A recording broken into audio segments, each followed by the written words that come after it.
वल्लज़ीना हुम लिफ़ुरूजिहिम हाफ़िज़ून, और जो अपनी शर्मगाहों की हिफाजत करते हैं, शर्मगाह की हिफाजत करते हैं। इसके दो माना हैं। एक तो ये कि अपनी शर्मगाह को अपनी बीवी और लौंडी के अलावा कहीं इस्तेमाल ना किया जाए, और एक शर्मगाह की हिफाजत का माना यह है कि इतने बारीक और टाइट कपड़े ना पहने जाएं कि जिससे जिस्म नुमाया हो, नजर आ जाए। वल्लज़ीना हुम लिफ़ुरूजिहिम हाफ़िज़ून इल्ला अला अज़वाजिहिम अव मा मलकत अयमानुहुम फ़इन्नहुम गैरु मलूमीन फमन इब्तगा वराअ ज़ालिका फ़उलाइका हुमुल आदून। बीवी को छोड़कर, बीवी के अलावा, लौंडी के अलावा अगर कोई शख्स अपनी शर्मगाह को कहीं और इस्तेमाल कर रहा है तो ये हद से आगे बढ़ा हुआ है, सरकश है, नाफरमान है। और फिर लिस्ट अभी जारी है। वल्लज़ीना हुम लिअमानातिहिम, अमानतों में पासो लिहाज, अमानतों का ख्याल रखते हैं, अमानतों में खयानत नहीं करते। अमानत सिर्फ माल की नहीं होती है। आपने हमारे पास 1000 रुपया रखा, साहब 15 दिन के बाद मैं आऊँगा, हमें दे देना, और हमने 15 दिन के बाद आपका 1000 रुपया आपको लौटा दिया, बस ये है अमानत। लेकिन सिर्फ अमानत पैसों की और मालो दौलत ही की नहीं होती है। अगर आपके पास कोई शख्स आया और कोई किसी काम का मशवरा मांग रहा है तो मशवरा भी देना, और अच्छा मशवरा देना भी अमानतदारी है। अल मुस्तशारु मुअ्तमिनुन, मशवरा देने वाले को अमानतदार होना चाहिए, अमानतदार। किसी के बारे में भी अगर आप मशवरा दे रहे हैं किसी को, तो अमानतदारी के साथ, बहुत पासो लिहाज रखना है अमानतदारी का।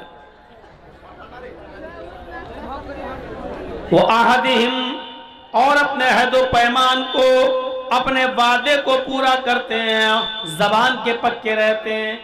हजरत अब्दुल्ला इब्ने उमर के इंतकाल का वक्त करीब आया तो मरजुल मौत में कह रहे हैं कि फला नौजवान को बुलाओ, फला नौजवान को बुलाओ। लोगों ने बताया कि वो काफी दूर रहता है, वहां तक जाने में 2-3 दिन लग जाएंगे, वहां से आने में 2-3 दिन लग जाएंगे, 1 हफ्ता पूरा चला जाएगा। पता नहीं 1 हफ्ते के अंदर अंदर आप सही होते हैं या अल्लाह को प्यारे हो जाएंगे। तो अब्दुल्ला इब्ने उमर ने वसीयत की, लोगों, मैंने उस नौजवान से वादा किया था, मैंने उस नौजवान से वादा किया था जब मेरी बेटी जवान हो जाएगी, मेरी बेटी बालिग हो जाएगी, तो मैं अपनी बेटी का निकाह तुम्हारे साथ कर दूंगा। मेरी बेटी बालिग हो चुकी है, मैं अपनी बेटी का निकाह उस नौजवान से करना चाहता हूं। मुझे अभी तक वो जबान याद है जो मैंने उस नौजवान को दी थी, मुझे अपना वादा याद है जो मैंने उस नौजवान से किया था। अरे लोगों, जाओ उसको लेकर आओ। अगर 4-5-6 दिन में वो आ जाता है, अगर तुम उसको लाए और मेरे सामने पेश कर दिया, अगर मेरी जिंदगी में वो नौजवान आ गया तो मैं अपनी बेटी का निकाह उसके साथ खुद करूंगा। और अगर वो नौजवान मेरी जिंदगी में नहीं आ पाया, उसको यहाँ आने से पहले ही अगर मेरा इंतकाल हो जाए, तो तुम सब गवाह रहना, मैंने इजाजत दे दी है, मेरी बेटी का निकाह उस नौजवान के साथ कर देना, क्योंकि मैंने उसको जबान दी थी, मैंने उससे वादा किया था। यहाँ तो जिस लड़के के साथ रिश्ता लगा है उससे भी अच्छा कोई लड़का अगर मिल गया तो इतने ऐब लगाकर इस लड़के को छोड़ दिया जाएगा कि वो कहेगा भैया तुम्हें निकाह ना करना था, मत करते, कम से कम इल्ज़ाम तो मत लगाते इतना ज़्यादा मेरे ऊपर। ये हाल होता है। याद रखना, मोमिन की पहचान ये है कि वो अपनी ज़बान का पक्का रहता है। वल्लज़ीना हुम लिअमानातिहिम व अहदिहिम राऊन। लिस्ट गिनते जाइए जो नमाज के पाबंद रहते हैं, खुशू खुजू बरतते हैं, लग़वियात से दूर रहते हैं, ज़कात की पाबंदी से अदायगी करते हैं, शर्मगाह की हिफाजत करते हैं, अमानतों का ख्याल रखते हैं और वादे पर कायम रहते हैं, अहदो पैमान जो पूरा अहदो पैमान पर पूरा उतरते हैं। इसके बाद एक चीज और, वल्लज़ीना हुम अला सलातिहिम युहाफ़िज़ून, और जो अपनी नमाजों की हिफाजत करते हैं। ये लिस्ट में ये चीज भी शामिल है, नमाजों की हिफाजत। एक तो ये हुआ कि कोई मैच आ रहा है, चलो देख लें, बाद में पढ़ लेंगे। जोहर निकल गई, 3 बजे मैच खत्म हुआ, अब पढ़ रहे हैं जोहर, जानबूझ कर टाइम निकाला आपने। मुस्नद अहमद के अंदर अनस इब्ने मालिक का एक वाक़या नकल किया गया है। उमर इब्न अब्दुल अजीज के जमाने में हजरत अनस इब्न मालिक जब उमर इब्न अब्दुल अजीज का दौर आया तो अनस इब्न मालिक कभी कभी उनके पीछे नमाज पढ़ लिया करते थे और कभी पहले मस्जिद में नमाज पढ़कर निकल जाया करते थे और उनके पीछे नमाज नहीं पढ़ते थे, जबकि अमीर की इताअत करना जरूरी होता है। लेकिन हजरत अनस कभी पहले नमाज पढ़ लेते थे और कभी उनके साथ पढ़ते थे। लोगों ने शिकायत की, खलीफा उमर इब्न अब्दुल अजीज अनस पर नजर डालो, अनस इब्न मालिक पर, कभी कभी वो आपके पीछे नमाज पढ़ते हैं और कभी पहले पढ़ के निकल जाते हैं। मुझे डर लगता है कहीं एक फितना खड़ा ना कर दें, जमात के अंदर इंतशार पैदा ना करते हैं, ये इख्तिलाफ की एक दीवार ना उठा दें।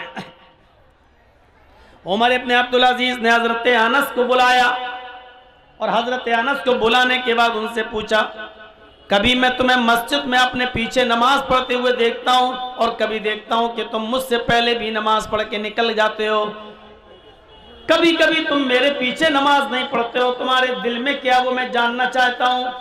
आखिर पहले नमाज पढ़ने का क्या मकसद है जब नमाज होना ही होती है, और मुझे नमाज पढ़ाना है तो मेरे पीछे ना पढ़ के तुम पहले नमाज पढ़ के क्यों निकल जाते हो। तो अनस इब्न मालिक ने जो जवाब दिया उसको गौर से सुनिए, मुस्नद अहमद की जिल्द 6 के अंदर ये आज तक लिखा हुआ है।